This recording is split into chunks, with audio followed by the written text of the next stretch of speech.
palabra de nuestro Dios la leemos en el nombre del Padre, del Hijo y de su Santo Espíritu y dice: aconteció en los días que gobernaban los jueces que hubo hambre en la tierra, y un varón de Belén de Judá fue a morar en los campos de Moab, él y su mujer y sus 2 hijos. El nombre de aquel varón era Elimelec y el de su mujer Noemí. Y los nombres de sus hijos eran Malón y Kelión, efrateos de Belén de Judá. Llegaron pues a los campos de Moab y se quedaron allí. Y murió Elimelec, marido de Noemí, y quedó ella con sus 2 hijos, los cuales tomaron para sí mujeres moabitas. El nombre de una era Orfa y el nombre de la otra era Ruth, y habitaron allí unos 10 años. Y murieron también los 2, Malón y Kelión, quedando así la mujer desamparada de sus 2 hijos y de su marido. Entonces se levantó con sus nueras y regresó de los campos de Moab, porque oyó en el campo de Moab que Jehová había visitado a su pueblo para darles pan. Salió pues del lugar donde había estado y con ella sus 2 nueras, y comenzaron a caminar para volverse a la tierra de Judá. Y Noemí dijo a sus 2 nueras: andad, volveos cada una a la casa de su madre. Jehová haga con vosotras misericordia, como la habéis hecho con los muertos y conmigo. Os conceda Jehová que halléis descanso cada una en casa de su marido. Luego las besó, y ellas alzaron su voz y lloraron. Y le dijeron: ciertamente nosotras iremos contigo a tu pueblo. Y Noemí respondió: volveos, hijas mías, para que habéis de ir conmigo. ¿Tengo yo más hijos en el vientre que puedan ser vuestros maridos? Volveos, hijas mías, e idos, porque yo ya soy vieja para tener marido. Y aunque dijese esperanza no tengo, y esta noche estuviese con marido y aún diese a luz hijos, ¿habíais vosotras de esperarlos hasta que fuesen grandes? ¿Habíais de quedaros sin casar por amor a ellos? No, hijas mías. ¿Qué mayor amargura tengo yo que vosotras? Pues la mano de Jehová ha salido contra mí. Y ellas alzaron otra vez su voz y lloraron, y Orfa besó a su suegra, mas Ruth se quedó con ella. Y Noemí dijo: he aquí tu cuñada se ha vuelto a su pueblo y a sus dioses, vuélvete tú tras ella. Respondió Ruth: no me ruegues que te deje y me aparte de ti, porque donde quiera que tú fueres iré yo, y donde quiera que vivieres viviré. Tu pueblo será mi pueblo y tu Dios mi Dios. Donde tú murieres moriré yo, y allí seré sepultada. Así me haga Jehová, y aún me añada, que solo la muerte hará separación entre nosotras 2. Me conmueve el verso 16 y 17, esta lealtad tan grande. Amén. Señor Padre, gracias por tu palabra. Te pido que tú seas hablando a nuestras vidas, Padre. Habla conforme a la necesidad de nuestros corazones. Señor, toda presencia extraña, la tuya, la reprendemos en el nombre de Jesús y declaramos los aires libres, limpios. Padre, saturados sí, pero solo de tu presencia, para que tu presencia haga en nuestra vida lo que quizás las palabras de un padre no han podido, las de un jefe, las de un líder, porque tú sabes llegar a lo profundo del alma y del corazón. Gracias, Señor, en el nombre de Jesús. Amén y amén. Tome asiento. Aleluya.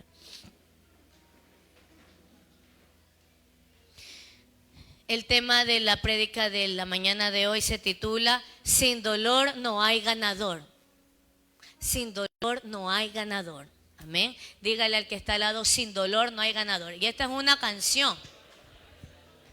Esta es una canción hermosa de Lily Goodman, ¿no? Y cuando se me estaba orando y le decía: Señor, dame el mensaje de tu palabra, estuve unos 10, 15 minutos donde no había, y yo decía: Señor, que tu Santo Espíritu hable a mi vida. Y el Señor trae en mí esta alabanza: sin dolor no hay ganador. Y recordaba un video que justamente me tocó ver esta semana, que traté de buscarlo y no lo conseguí, porque lo vi en Instagram, en un reel, y no lo pude conseguir. No fue en Facebook, porque ahí como que hay más posibilidades de encontrar. No lo pude conseguir. Pero era de un chico, de un gimnasta, que este muchacho, sale solamente el reel de él, donde él fue ganador de una medalla de oro en unas olimpiadas, pero porque él hizo un salto que creo que es la primera vez que hace alguien un malabar de esa magnitud. Donde, hermano, si lo tuviese aquí yo se lo enseñara, pero era algo impresionante. Este chico iba corriendo y a lo que corre da como 10 vueltas, 10 vueltas, 10 vueltas. Y después la última dio un salto triple y cae de pie, ahí sin mover ni una pierna. Todo mundo en ese lugar se puso de pie y lo aplaudía y lo aplaudían. Lo aplaudieron por mucho tiempo.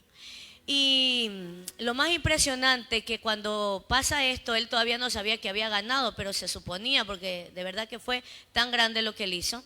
Y cuando él se sienta en la silla, porque ya dio pues su participación y se sentó, solamente lloraba y lloraba y lloraba y lloraba.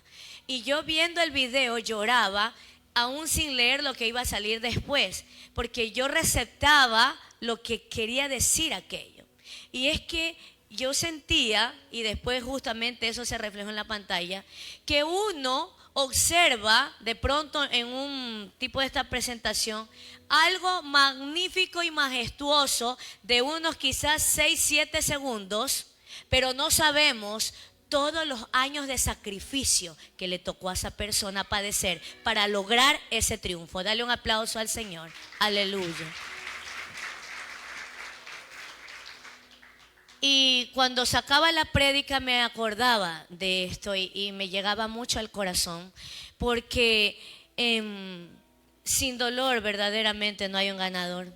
Tenemos que pasar por dolor o por procesos para poder ganar la victoria. Y aquí vemos, amados hermanos, la historia de una mujer, de una joven llamada Ruth.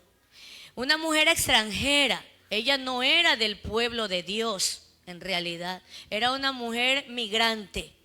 Y los migrantes sufren mucho, sufren mucho. Justamente ayer escuchaba un video también donde hablaba lo que es un migrante en realidad. El migrante siempre extraña donde está la comida de su tierra. Y eso es algo que nunca lo puede saciar hasta que no llega a su tierra. Bueno, en fin, el migrante vive tantas cosas. Y esta joven llamada Ruth, pues conoció en su tierra Moab a su marido, el cual murió, ¿no? Y ella quedó con su suegra Noemí. Una mujer de Dios tan poderosa que le impartió su creencia, su fe, y se la impregnó tanto en el alma a Ruth, que cuando el esposo de Ruth muere, y bueno, ya tenía una concuñada llamada Orfa, y justamente los 2 hijos de Noemí mueren, ellas quedan desamparadas. Entonces Noemí les dice: chicas, tienen que irse, vayan, yo me voy a regresar a mi tierra y ustedes quédense aquí, yo me voy otra vez porque tengo que ir de donde yo soy, ¿no? Entonces la Biblia dice que Orfa se sintió afligida porque la amaba también a su suegra, la quería, ¿no? Pero aún su amor tan grande no alcanzó a ser tan leal como el de Ruth. Y de pronto dice usted: ¿cómo es esto de dolor? De que sin dolor no hay ganador. Porque Ruth sufrió dolor. Ruth sufrió la pérdida de su esposo. Algunos de pronto aquí han sufrido una pérdida, quizás no de un ser querido, quizás, unos sí, otros no. Otros de pronto han perdido a su mejor amiga, porque de pronto se fue con otra persona, te traicionó tu amistad. Otros han sufrido la lealtad de alguien que pensabas que te iba a apoyar en algún momento y lo que hizo fue tratarte mal, traicionarte. De pronto tu esposo, tu novio, la persona por la que has dado tanto, o a lo mejor hasta tus propios padres. De pronto tus padres mismos y tu mamá, que están para cuidarte y protegerte, permitieron un tipo de abuso. Y sufrimos dolor, sufrimos procesos tan difíciles. Ruth vivió procesos de dolor. En este caso, la muerte de su esposo. Según los estudios bíblicos, Ruth todavía estaba joven cuando su esposo muere. Tanto que Noemí le dice: yo me tengo que ir, pero ustedes todavía pueden casarse y tener su familia. Estoy parafraseando lo que dice la Biblia ahí. Entonces la palabra del Señor dice que Orfa lloró y todo, la besó y la dejó a su suegra Noemí. Pero Ruth, dice la Biblia, que lloró y le dijo: no me pidas que te deje. Porque vamos aquí al verso 16. Respondió Ruth, no me ruegues que te deje, porque Noemí le decía, ándate Ruth, anda, haz tu vida. Tú eres joven, en otras palabras lo que le decía, ¿no? Tú eres joven, tú puedes ir y rehacer tu vida. Y le dice, no me ruegues que te deje y me aparte de ti, porque donde quiera que tú fueres, iré yo. Y donde quiera que viviereis, viviré. Tu pueblo será mi pueblo y tu Dios mi Dios. Dale un aplauso al Señor, aleluya. A pesar del momento de dolor que vivía Ruth, de pronto, por la pérdida de su esposo, ella pudo pensar, yo voy a irme con mi familia, ¿sí o no? Porque de pronto los más allegados a ti, tu papá, tu mamá, tus hermanos, seguramente Ruth tenía familia. Pero dice la Biblia que es que cuando tú le predicas a alguien la palabra de Dios, esa persona viene a ser la que primero te habla como tu papá, como tu mamá, pero espiritual. Y uno llega a tener una gratitud tan grande, porque es que te salva la vida. ¿Cuántos dicen amén? Agradézcale usted en este momento, ahí donde está, dígale, gracias Señor por la persona que me predicó. Y recuérdalo en este momento. Porque son personas que Dios usó para llegar con esa palabra a tu vida y a tu corazón, y para que lo que estaba desalineado se alinee en tu vida. Y porque de pronto dale un aplauso al Padre, aleluya. Esa palabra llegó cuando estaba devastado, cuando estabas con deseos de una palabra de esperanza, de fe. Y dice la Biblia que Ruth, como le había llegado tanto esa palabra, tanto que la Biblia dice que tu Dios será mi Dios, porque es que Ruth era de Moabita. Amén. Entonces ella no era del pueblo del Señor, es decir, ella tenía otros dioses. Pero ella renuncia a sus dioses, renuncia a su tierra, renuncia a su familia. Y yo le digo algo, el cariño de Noemí hacia ella era grande, pero yo creo que más le movía el piso aún que su propia suegra, el amor por el Dios que le había hablado la suegra. Dale un aplauso al Señor, aleluya. Y la Biblia dice que Ruth pasó ese momento de dolor, de pérdida. No solo perdió prácticamente a su esposo, sino que pierde como quiera a su familia. Porque ella renuncia a su posición, a su tierra. Yo tengo un hermano que no está aquí, que está en otro país también. Y cuando las personas salen de su país, ¿sabe lo que más tienden? A amar más a su tierra que aún nosotros los que estamos aquí. Yo los días lunes hay que estarle llamando la atención a los estudiantes, porque uno les dice, pónganse la mano en el corazón, pónganse en firme, vamos a cantar el himno nacional.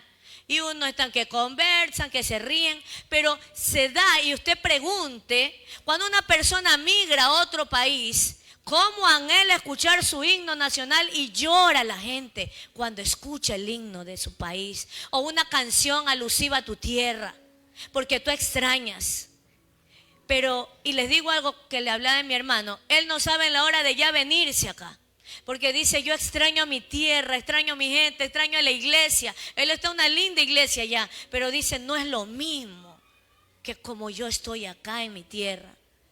Pero Ruth, a pesar de todas sus raíces, ella pierde como quiera su tierra, su familia, pasa ese proceso doloroso que es saber que ya no voy a ver a mi familia porque yo me voy a quedar acá, en otro lugar. Durante ese proceso de dolor que ella pasa, pero se va con su suegra, pero ella tenía esa confianza que ya le habían predicado. Y ella seguramente decía, yo sé que con el Dios que me ha predicado Noemí, yo voy a salir adelante. Y con Noemí, que es una gran mentora, estaré bien. Y así fue, iglesia del Señor. Dice la Biblia que ella llega nuevamente a Belén y ve como una hacienda, para que usted me entienda mejor, y comienza a recoger espigas en ese lugar, y en ese lugar la ve el dueño, por llamarle así, de esa hacienda, de ese lugar donde se recogía espigas. Y yo digo, pues no fue amor a primera vista también. Aquel que está con su esposa al lado, dígale, Fue amor a primera vista como el que yo sentí por ti, amén. Amén. Entonces dice la Biblia que ahí cuando Boaz ve a Ruth, le pregunta a las otras muchachas que estaban ahí, ¿quién es esa chica? Porque así es cuando un hombre está interesado por una mujer, ¿o no es así? Oye, esa pelada está guapísima, ¿quién es? Preséntamela. Así dicen, ¿no? Los muchachos. ¿Sí o no, pastor? Usted dijo así también. Gracias. Yo también dije lo mismo. Entonces, iglesia del Señor, le dijo, ¿quién es esa muchacha? Es la, ¿cómo es? Es la nuera de Noemí. Ella perdió a su esposo y ha venido acá, ¿cómo es? Acá con Noemí porque quieren pues ya vivir aquí una vez más y todo. Pero ella, su esposo murió. Le contó en breve todo, ¿no? Entonces Boaz le dijo, quiero que esa chica, ustedes más bien tiren las espigas, las que vean, tírenlas para que ella las recoja. Qué lindo. Eso es un caballero, eso es un hombre que vale la pena, amoroso, que se preocupó por ella. Bueno, y no para hacerle larga la historia, porque usted tiene la tarea de leer hasta el capítulo 4, todo lo que pasó, pero le resumo. Ruth, después de pasar la pérdida de su esposo, después de renunciar a su tierra, a su familia, y también de pasar necesidad, porque cuando una persona migra a otro lugar donde no es tu tierra, también padeces. Para ella no ha de haber sido fácil entrar a esos campos, a coger espigas y no conocer a nadie. Uno se siente mal. Pero ella pasó de pronto ese episodio, pasó mucho momento difícil. Pero después de un tiempo que usted tiene que leer en la Biblia, Boaz se llega a convertir en el esposo de Ruth. Porque cuando Dios tiene trazada una victoria para ti, la cumple porque la cumple. Dale un aplauso al Padre, aleluya.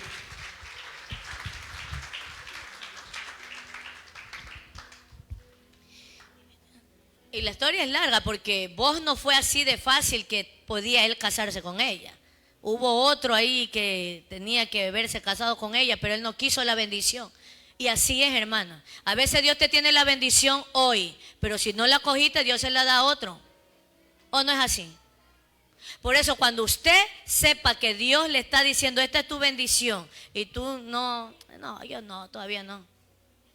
A veces la bendición pasa una vez y se fue. Pero vos agarró la bendición y Ruth también la agarró, aleluya. Y dice la Biblia que después de ese proceso difícil, de tantas pruebas que tuvo Ruth, se casa con Boaz, el dueño de todo ese lugar, y tuvo una mejor posición económica. Tuvo un gran hombre de Dios porque Boaz era un hombre ungido del Señor. Y usted sí sabe que el linaje de Jesucristo viene de esa unión. Aún no siendo Ruth una mujer judía, pero al Señor le plació adoptarla como Él nos ha adoptado a todos los que estamos aquí, y la hizo ocupar un lugar especial en la genealogía de Jesús. Y el nombre de Ruth, y esta historia se sigue contando por todos los tiempos y hasta ahora, de ver la lucha de una mujer que renunció a muchas cosas y pasó muchos momentos de dolor, pero tuvo una victoria. En la actualidad vemos que nosotros queremos las cosas fáciles siempre.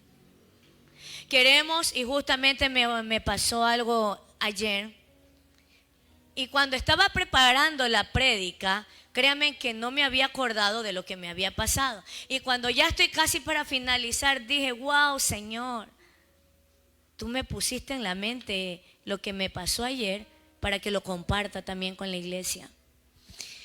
Porque a la generación actual y aún a nosotros nos gusta que las cosas nos vengan rápido. Nos gusta alcanzar nuestras metas de una forma rápida, ¿no? Que todo nos venga fácil. Ya estudié, ya entonces voy a meter carpeta para que el trabajo me salga rápido. No, Señor. Uno tiene que a veces padecer para que te venga el buen trabajo. Tú tienes que padecer para que tú consigas esa persona ideal en tu vida. A veces te tienes que equivocar, golpearte y todo para poder aprender las lecciones. Porque sin dolor no hay ganador. Si usted no sufre, si usted no se sacrifica, no puede ganar. Yo recuerdo que cuando estaba en la universidad me privé de salidas a la playa, de irme a pasear con mi familia. Vayan ustedes que yo tengo que estudiar. Pero al final tuve la bendición que es de ahora tener un trabajo y una profesión. No es fácil tener las cosas en la vida. Y lo que siempre he dicho, lo que fácil llega, fácil se va.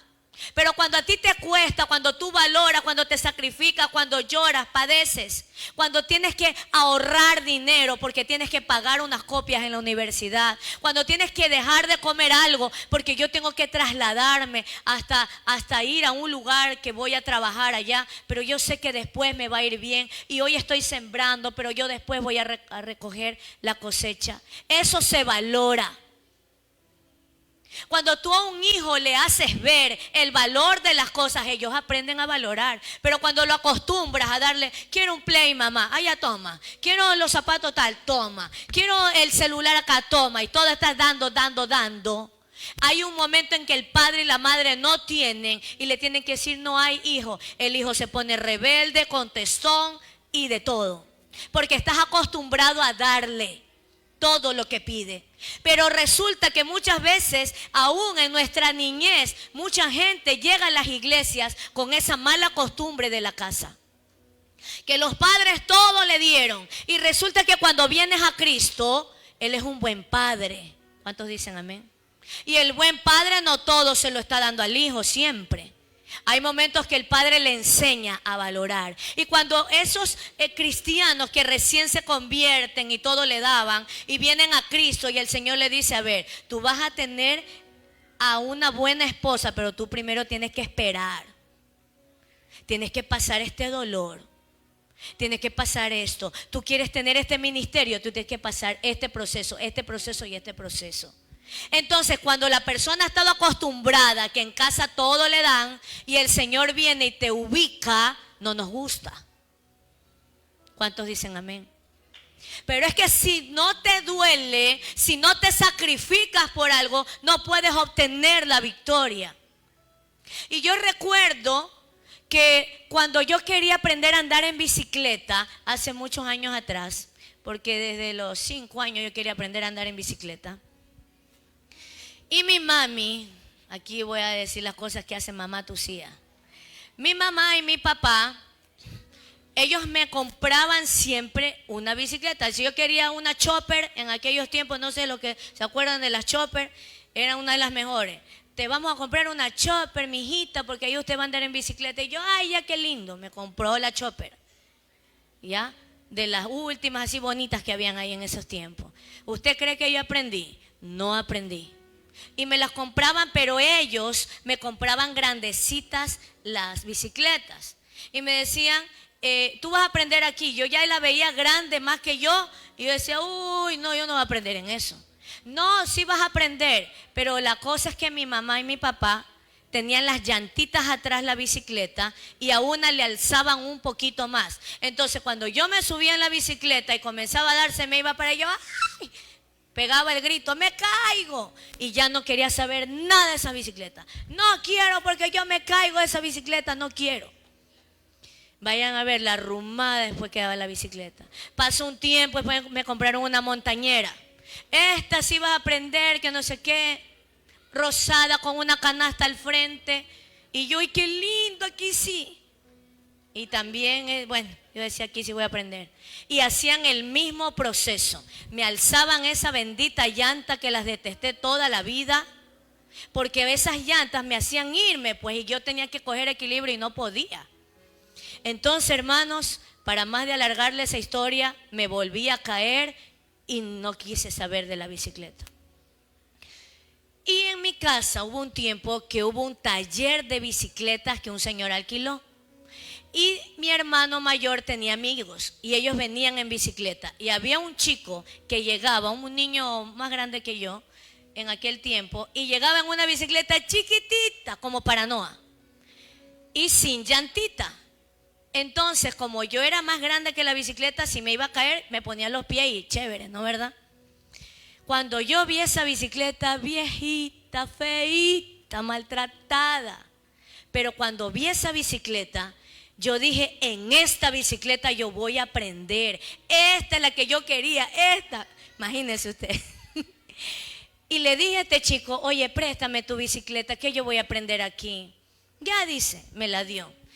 Y ahí donde usted ve el Surita, porque yo vivía de ese lado, eso era puro monte y había como un barranco así. Solo la vereda estaba. Y por ahí es mi zona, ¿no? Entonces cuando yo venía y me subía en la bicicleta y comenzaba a andar, y como que ya me caía, yo ponía el pie y yo me sentía segura porque yo alcanzaba. Y yo decía, esta es la bicicleta, esta es. Y seguía, intenta, toda una tarde. Al otro día vino otra vez ese muchacho y yo le quitaba esa bicicleta y andaba. Y hubo un momento en los que yo trataba de sacrificarme por andar ahí y me caía todo. Tuve que tener algunos raspones. En uno de esos, cuando voy andando, se me va la bicicleta a ese como botado así, como un barranquito así pequeño. Me caí, me raspé y como habían ahí estas pegas, todo eso me hinqué con esas espinas. Y yo me voy a levantar, yo sé que voy a andar en esta y seguía, y me encantaba esa bicicleta. Hermanos, y llegó el día en que yo comencé a andar y me suelto. Solita y andaba en la bicicleta. Qué alegría para mí haber andado en esa bicicleta. Habiendo tenido buenas bicicletas, aprendí en una de las más viejitas de todo el mundo, creo. Pero dale, con caída y raspones, pude aprender a andar en bicicleta. En la vida a veces tenemos que caernos y levantarnos otra vez para obtener victorias, Iglesia del Señor. En la vida tenemos que pasar uno y otro proceso difícil hasta que Dios te da la bendición. Pero tenemos que ser persistentes. Vivimos en una generación que todo lo quiere fácil. Ahora ya está la inteligencia artificial,